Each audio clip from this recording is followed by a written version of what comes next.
Well, as a little boy growing up in East Winston, watching television shows like Wild Wild West with Jim West and Artemis Gordon, I was fascinated by Jim West traveling around the country on a train, fighting bad guys.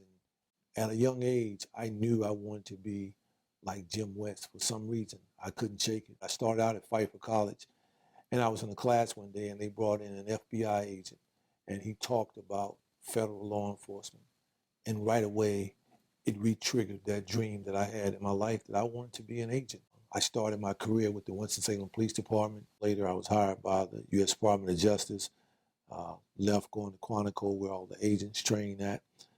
I was part of so many wonderful things until I retired in 2016, and I decided that I was going to take another career path. And I said, you know what, I'm going to give it a shot. I'm going to try. And against all odds, God smiled on me and the people smiled on me, and here I am. This is the most difficult job that I've ever had.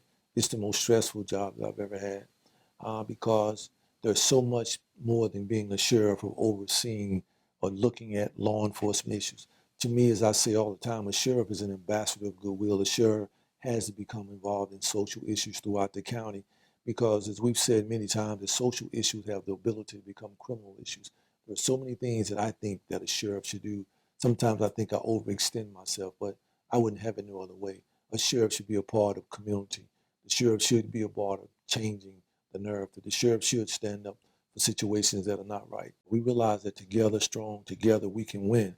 We've got to realize that we can't be divided. We can't be separated. We can't.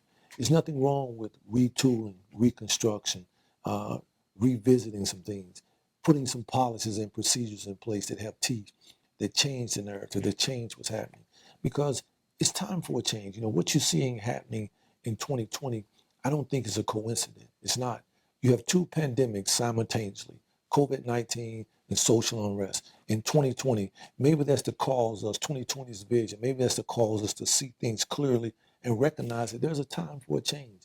And what's so interesting about this is that I stood out in the window one day at one of the protests, and I saw thousands of people walk down in front of Church Street, and it was black, it was white, it was Hispanics. And that's when you know that this right now is a defining moment in the history of our country. And what I'm seeing happening now in this country, I know for a fact she's going to be better than she's ever been because in 2020, we're realizing that we've got to change some things. Not only black people, but white people, Latino, people of influence and affluence, major Fortune 500 companies are realizing that change is coming.